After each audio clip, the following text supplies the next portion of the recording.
आपका वॉइस, आपकी सोच, आपकी आवाज।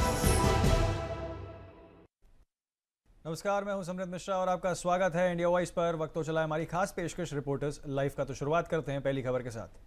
कैबिनेट मंत्री बेबी रानी मौर्य और बीजेपी विधायक रवि शर्मा के बीच टकराव जो है वो शुरू हो गया है। पूरी खबर बता रहे हैं हमारे संवाददाता मोहम्मद आसिफ। योगी सरकार की कैबिनेट मंत्री बेबी रानी मौर्य और बीजेपी विधायक रवि शर्मा के बीच ठन गई है। बीजेपी विधायक रवि शर्मा ने झांसी के थानेदार आनंद सिंह को बर्खास्तगी से बचाने के लिए डीजीपी को पत्र लिख डाला। अब यह मामला सीएम योगी आदित्यनाथ के दरबार भी पहुंच चुका है। दरअसल बीते दिनों कैबिनेट मंत्री बेबी रानी मौर्य ने डीजीपी और प्रमुख सचिव को एक पत्र लिखा, जिसमें उन्होंने आरोप लगाया कि झांसी के थानेदार विधायक राजीव सिंह परीक्षा के साथ अभद्रता करते हैं। उनके खिलाफ विभागीय जांच करते हुए बर्खास्त किया जाए। इस लेटर के बाद बीजेपी विधायक रवि शर्मा ने भी लेटर बम फोड़ दिया। कैबिनेट मंत्री बेबी रानी मौर्य के पत्र पर कार्रवाई न करने को लेकर बीजेपी विधायक ने डीजीपी को भी पत्र भेजा, जिसमें उन्होंने कहा कि थानेदार आनंद सिंह ईमानदार और कर्तव्यनिष्ठ थानेदार हैं, उनके खिलाफ कोई भी कार्रवाई न की जाए। कैबिनेट मंत्री बेबी रानी मौर्य और बीजेपी विधायक रवि शर्मा का यह पत्र सोशल मीडिया पर वायरल हो रहा है। पता चला है कि अब इस मामले को सीएम योगी आदित्यनाथ गंभीरता से देखेंगे। हालांकि इस मामले में सपा प्रमुख अखिलेश यादव ने चुटकी लिया था और बेबी रानी मौर्य को अपमानित कराने की साजिश की बात कही थी।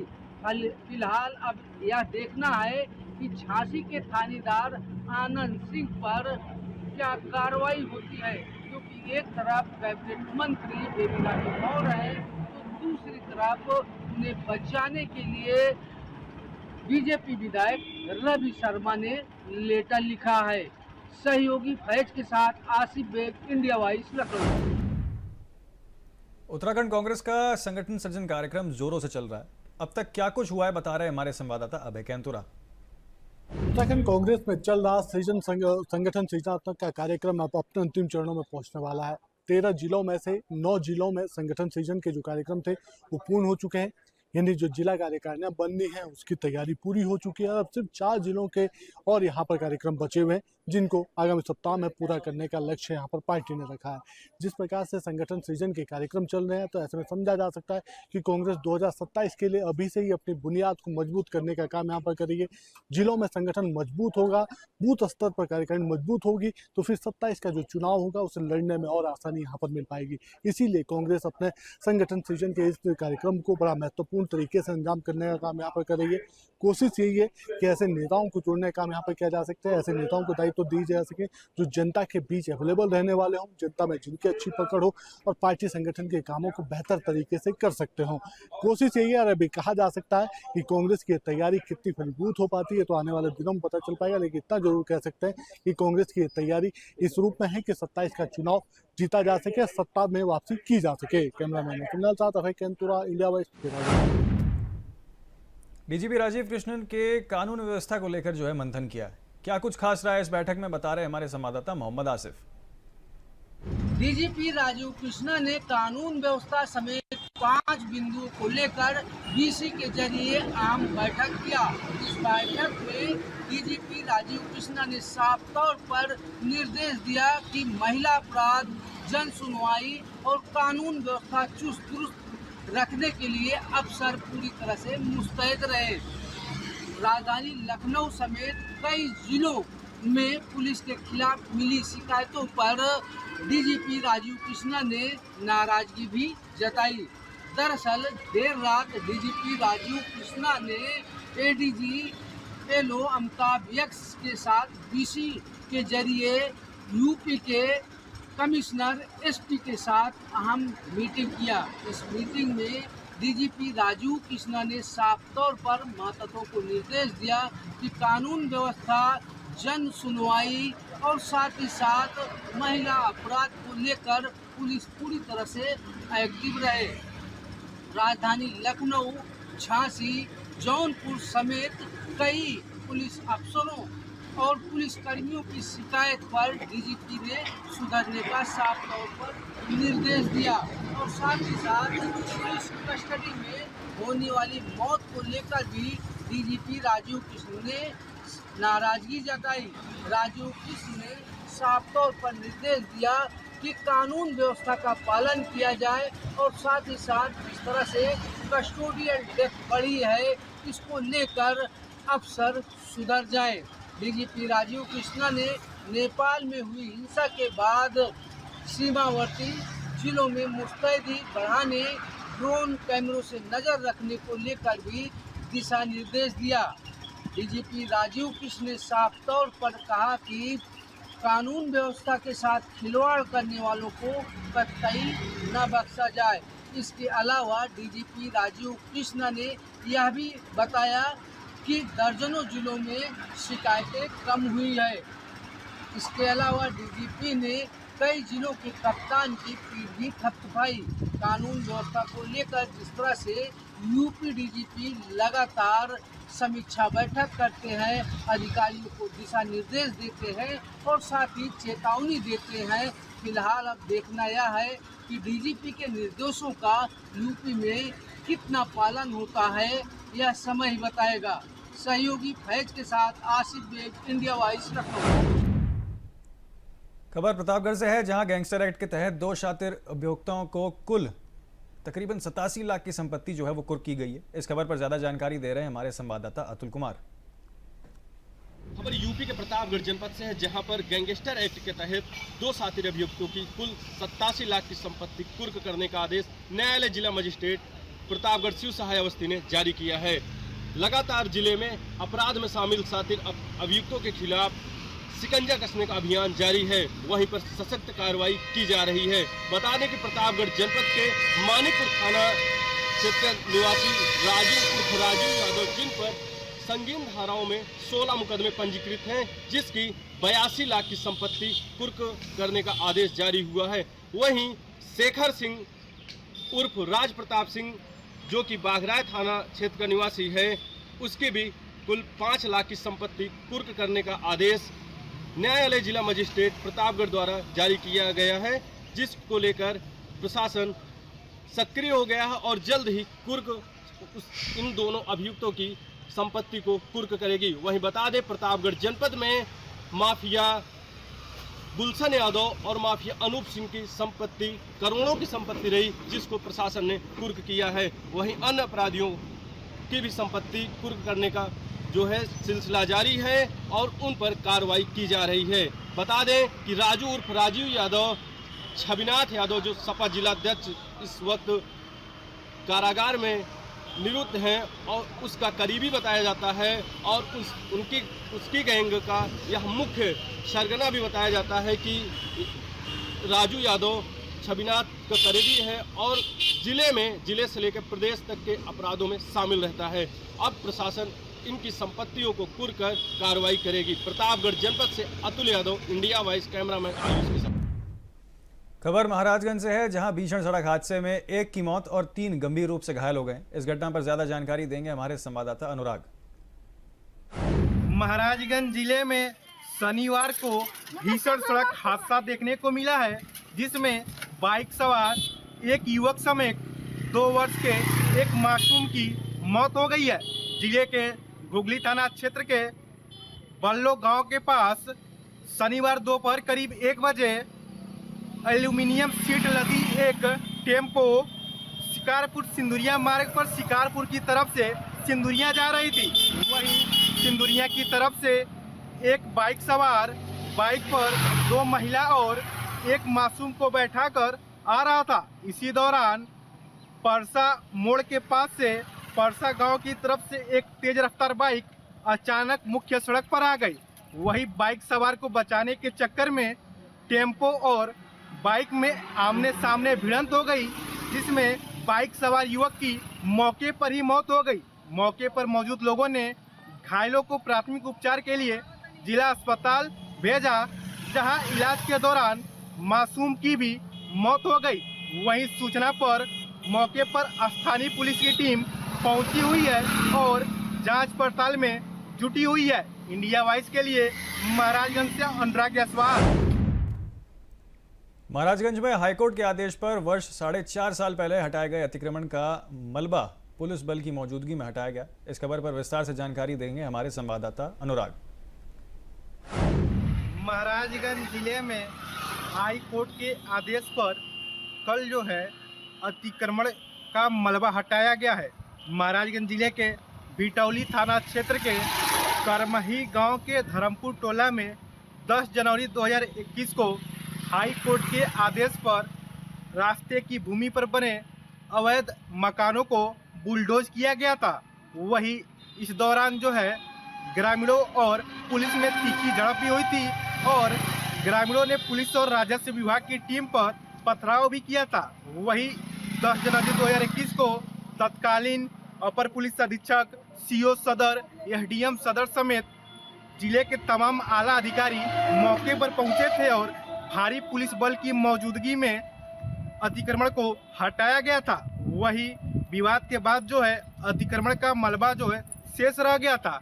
उस मलबे को हटाने के लिए पीड़ित ने पुनः माननीय उच्च न्यायालय इलाहाबाद में याचिका दायर की थी, जिस पर हाई कोर्ट ने मलबा हटाने का आदेश दिया था। वही हाई कोर्ट के आदेश के अनुपालन में कल करमही गांव में पुलिस और राजस्व विभाग की संयुक्त टीम पहुंची थी और अतिक्रमण के मलबे को भारी पुलिस बल की मौजूदगी में हटाया गया। इंडिया वॉइस के लिए महाराजगंज से अनुराग जायसवाल।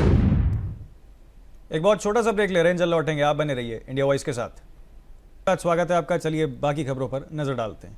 खबर हमीरपुर से है, जहां देर रात ट्रैक्टर ने बाइक सवार युवक को जोरदार टक्कर मारी, जिससे युवक की मौके पर ही मौत हो गई। इस घटना पर ज्यादा जानकारी दे रहे हैं हमारे संवाददाता रुपेश। हमीरपुर में फिर दिखा तेज रफ्तार का कहर। मैं आपको बता दूं, ये पूरा मामला सुमेरपुर थाना क्षेत्र के टेढ़ा गांव का, जहां पर ट्रैक्टर जा रहा था और बाइक सवार वहीं से गुजर रहा था। अचानक टक्कर लग जाती है तो बाइक सवार गंभीर रूप से घायल हो जाता है, जिसको सुमेरपुर सीएचसी ले जाया जाता है। जिस डॉक्टरों ने ज़्यादा हालत गंभीर देखते हुए हमीरपुर जिला अस्पताल रिफ़र कर देते हैं। इसके बाद उसकी रास्ते में ही मौत हो जाती है। मौत होने के बाद पुलिस उस बॉडी को कब्जे में लेकर पोस्टमार्टम के लिए भेजती है। पूरा मामला सुमेरपुर थाना क्षेत्र टेढ़ा गांव का है। इंडिया वॉइस से रुपेश गुप्ता, हमीरपुर। मैनपुरी में बरगद का पेड़ गिरने से मधुमक्खी का छत्ता गिर गया, जिससे एक ही परिवार के 8 लोग सदस्य मधुमक्खी के हमले से जो है घायल हो गए। इस खबर पर जानकारी दे रहे हैं हमारे संवाददाता मुकेश। मैनपुरी के करैल थाना क्षेत्र के ग्राम काकन में घर में सो रहे पूरे परिवार के ऊपर बरगद का पेड़ टूट कर गिर गया, जिसके बाद बरगद के पेड़ पर लगी मधुमक्खी का छत्ता भी उस परिवार पर हमले पर टूट गया, जिसके बाद आधा दर्जन से अधिक लोग गंभीर रूप से घायल हो गए हैं। तो वहीं मासूम के पैर में चोट लगी है, तो वहीं जो राजू अली है उनका पूरा परिवार इसमें जो है वो घायल हुआ है। उन सभी घायलों को जिला अस्पताल की इमरजेंसी में भर्ती कराया गया, जहां उनका उपचार जारी बना हुआ है। करैल थाना क्षेत्र के ग्राम काकन का मामला है। सुबह 5 बजे यह हादसा हो गया, जिसके बाद मासूम 3 बच्चे हैं, 2 महिलाएं हैं और 2 पुरुष सहित ये सभी लोगों को मामूली चोटें आई हैं, मगर मधुमक्खी के हमले से पूरा परिवार बेहद घायल हो गया और उनका उपचार जिला अस्पताल की इमरजेंसी में जारी बना हुआ है। बरसों पुराना पेड़ अचानक धराशायी हो गया, जिसके चलते यह हादसा हुआ है और हादसे में आधा दर्जन से अधिक लोग जो घायल हैं उनका उपचार जिला अस्पताल की इमरजेंसी में जारी बना हुआ है। सभी घायलों का उपचार देखते हुए बताया कि मासूम के जो पैर है वो फ्रैक्चर हुआ है और एक छोटा मासूम है, वहाँ जो पंखे की किट थी वो गर्म होने के बाद उसके ऊपर गिर गई और वह उससे जल गई है। उसके दोनों पैर झुलस गए हैं। इसके बाद उसको भी बर्न वार्ड में भर्ती कराया गया, उसका उपचार जारी बना हुआ। मैनपुरी से इंडिया वॉइस के लिए मुकेश कुमार। खबर प्रयागराज से है, जहां यमुनानगर जोन के औद्योगिक थाना क्षेत्र में पुलिस की शातिर बदमाशों से मुठभेड़ हुई है। क्या है पूरा मामला, बता रहे हमारे संवाददाता शोएब। प्रयागराज पुलिस को एक बड़ी कामयाबी हाथ लगी। दरअसल यमुनापार इलाके में 2 अलग अलग मुठभेड़ों में 2 अपराधियों को गिरफ्तार किया गया है। पहली मुठभेड़ पुल के पास हुई, जहां पर एक चेन स्नेचर को जब रोका गया तो भागने की कोशिश की और फायरिंग की, जिसके जवाब में फायरिंग में उसके पैर में गोली लगी। वहीं एक दूसरे अपराधी को औद्योगिक क्षेत्र में पकड़ा गया है, जिसके पास से चोरी की बाइक बरामद हुई है। तो कह सकते हैं कि आज यमुनापार इलाके में 2 अपराधियों को गिरफ्तार किया गया है। पिछले काफ़ी दिनों से लगातार अपराधियों के खिलाफ प्रयागराज पुलिस अभियान चला रही है। उसी कड़ी में तमाम ऐसे अपराधी जो हैं वो पकड़े जा रहे हैं। चेकिंग के दौरान कल जो घटना हुई उसमें 2 अपराधी अलग अलग स्थानों से पकड़े गए हैं। इनके पैर में गोली लगी है, जिन्हें भर्ती कराया गया। तो एक तरह से कह सकते हैं कि प्रयागराज पुलिस लगातार सख्त संदेश देने की कोशिश कर रही है कि अपराधियों को किसी कीमत पर छोड़ा नहीं जाएगा, और ख़ास तौर से ऐसे अपराधी जो पेशेवर अपराधी हैं वो पुलिस की राडार पर है और इसी तरह अभियान चलाकर उनके खिलाफ कार्रवाई की जा रही है। Shoaib Rizvi, India wise, Prayagraj. खबर बहराइच से है, जहां सरकार के तमाम प्रयासों के बाद भी अवैध खनन जो है वो जारी है। क्या है पूरा मामला, बता रहे हैं हमारे संवाददाता महेश। बहराइच में खनन जोरों पर हो रहा है। आपको हम इसकी लाइव तस्वीरें दिखा रहे हैं। आप यहाँ पर देख सकते हैं कि कैसे जेसीबी द्वारा लगा के मिट्टी खोदी जा रही है। मिट्टी खोदने के बाद उसको यहाँ से ले जाया जा रहा है, ट्रांसपोर्टिंग की जा रही है और बेची जा रही है। खनन विभाग का साफ साफ आदेश है कि जो एक तय सीमा है उससे ज़्यादा खुदाई नहीं की जा सकती है, लेकिन यहाँ पर जो तय सीमा है उससे कई गुना ज़्यादा खुदाई की गई है। जो मानक है उससे कहीं ज़्यादा खुदाई करके पूरी तरीके से पर्यावरण को नुकसान पहुँचाया जा रहा है। लेकिन खनन विभाग है कि बिल्कुल कानों में अपने तेल डाले बैठा है, उसको कुछ भी न सुनाई दे रहा है, न आँखों से दिखाई दे रहा है। कई बार स्थानीय लोगों ने यहाँ पर शिकायत भी की, लेकिन बावजूद इसके यहाँ पर खनन रुकने का नाम नहीं ले रहा है। बहराइच से इंडिया वाइज के लिए महेश चंद्र। खबर सीतापुर से है, जहां थाना दिवस पर विधायक महोली शशांक त्रिवेदी ने सख्ती बरतते हुए प्रत्येक दशा में पीड़ितों को इंसाफ दिलाने की मांग चाहिए और बात रखी है। पूरी खबर बता रहे हैं हमारे संवाददाता नंदकिशोर। विधायक महोली शशांक त्रिवेदी की अध्यक्षता में महोली कोतवाली परिसर में आज थाना समाधान दिवस का आयोजन किया गया था, जिसमें भारी संख्या में फरियादी अपनी फरियाद लेकर के पहुंचे हुए थे, जिसको देख विधायक सख्त हो गए और कोतवाली प्रभारी को नसीहत देते हुए कहा कि इन्हें समयबद्ध तरीके से न्याय मिलनी चाहिए। अगर कोई व्यक्ति अब न्याय के लिए अगर भटकता है तो ये सबसे बड़ा दुर्भाग्य की बात होगी, क्योंकि सरकार की मंशा है कि प्रत्येक व्यक्ति को समयबद्ध तरीके से न्याय मिलना चाहिए, जिसके लिए सरकार तहसील समाधान दिवस, थाना दिवस और जन शिकायत के लिए कई प्रकार के कार्यक्रम आयोजित किए जा रहे हैं। जिसके बावजूद भी अगर कोई व्यक्ति पीड़ित और दर न्याय के लिए भटकना पड़े तो ये सबसे बड़ा दुर्भाग्य होगा, और इस तरीके से सरकार के कर्मचारी उसे तत्काल दुरुस्त करे, जिससे लोगों को समयबद्ध तरीके से न्याय मिल सके। हालांकि विधायक ने महोली कोतवाली प्रभारी को सख्त निर्देश देते हुए कहा कि अगर किसी भी प्रकार से कोई भी व्यक्ति अपनी समस्याओं को लेकर के कोतवाली परिसर में आता है तो उसे तत्काल उसके प्रार्थना पत्र पर ध्यान दिया जाए और न्याय दिलाने का कार्य किया जाए। अब देखने वाली बात होगी कि विधायक की इस कदम से क्या कोतवाली में आने वाले पीड़ितों को समय से न्याय मिल पाएगा या नहीं, अब देखने वाली बात होगी। सीतापुर से इंडिया वाइज के लिए नंदकिशोर। खबर देवरिया के हरपुर निजाम गांव के जमीन विवाद को लेकर 2 पक्षों के बीच जो है तनाव की स्थिति बनी हुई है। क्या है पूरा मामला, बता रहे हैं हमारे संवाददाता बलेंदुमणि त्रिपाठी। जनपद के पथरदेवा ब्लॉक अंतर्गत हरपुर निजाम गांव में जमीन विवाद को लेकर 2 पक्षों के बीच तनाव की स्थिति बनी हुई है। गांव की एक महिला ने जिलाधिकारी को शिकायत पत्र देकर आरोप लगाया है कि उसकी बहन ने उसकी मां की मृत्यु के बाद फर्जी तरीके से वरासत दाखिल कर जमीन अपने नाम करवा ली है। वहीं आपको बतावे कि शिकायत के बाद दोनों बहनों का नाम दर्ज हुआ, लेकिन मामले के दौरान बहन की मृत्यु हो गई है। आरोप है कि मृत बहन के बेटे वह उस जमीन पर अपना हक जताकर फर्जी तरीके से किसी अन्य के नाम बैनामा कर रहे हैं, जबकि मामला एसडीएम न्यायालय में लंबित है। वहीं आपको बतावे कि पीड़िता ने जमीन पर रोक लगाकर जांच और उचित कार्रवाई की मांग की है। वहीं दूसरे पक्ष ने सभी आरोपों को निराधार बताया है। वहीं उनका कहना है कि शिकायतकर्ता उनकी मौसी नहीं है, उनकी जमीन पर कोई अधिकार नहीं है। हम लोग का जमीन घर पहले से कब्जा है, उन्होंने इसे केवल जमीन हड़पने की साजिश बताया। अब फिलहाल मामला कोर्ट में विचाराधीन है और प्रशासन की जांच जारी है। अब देखना है कि प्रशासन इसे कब तक कार्रवाई करती है और इसको मामले को का निस्तारण कब तक होता है। देवरिया से बालेन्द्र त्रिपाठी, इंडिया वाइज। उत्तर प्रदेश के उप मुख्यमंत्री ब्रजेश पाठक कार्यक्रम में शामिल होने के लिए आगरा पहुंचे। इस दौरान उनका क्या कुछ कार्यक्रम रहा है, बता रहे हमारे संवाददाता जीशान। उत्तर प्रदेश के उप मुख्यमंत्री ब्रजेश पाठक का आज आगरा दौरा था। सबसे पहले वो आगरा के जिला चिकित्सालय पर पहुंचे और ये चिकित्सालय का निरीक्षण किया। वहीं आपको बता दें कि जिस तरीके से जिला अस्पताल का निरीक्षण किया है ब्रजेश पाठक, जो डिप्टी सीएम हैं, उनके सामने तमाम ऐसी अव्यवस्थाएं भी उन्होंने देखी। वहीं उन्होंने अव्यवस्थाओं को देखते हुए नाराजगी जताई है और उन्होंने शासन स्तर पर इन कमियों को दुरुस्त कराने की बात कही है। वहीं उन्होंने मीडिया से रूबरू होते हुए कहा कि प्रधानमंत्री के जन्मदिन से लेकर जो राष्ट्रपिता हैं महात्मा गांधी, उनके जन्मदिन तक सेवा पखवाड़ा के रूप में मनाया जाएगा और इसमें बच्चों और महिलाओं को प्राथमिकता दी जाएगी। वहीं उन्होंने मीडिया से रूबरू होते हुए अखिलेश यादव पर भी का हमला बोला है। उन्होंने साफ तौर से कहा कि समाजवादी पार्टी की प्रदेश में जब सरकार थी तो प्रदेश के अंदर गुंडे और माफियाओं का राज था, लेकिन आज भाजपा की सरकार है और गुंडे माफियाओं का या तो जिले से वह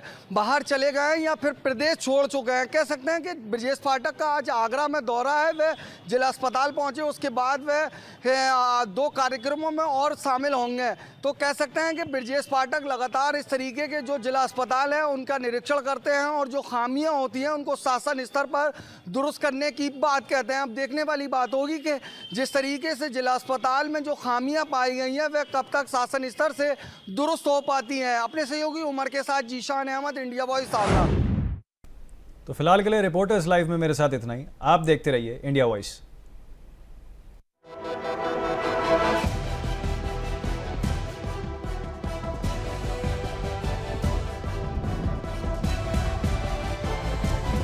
इंडिया वॉइस, आपकी सोच, आपकी आवाज।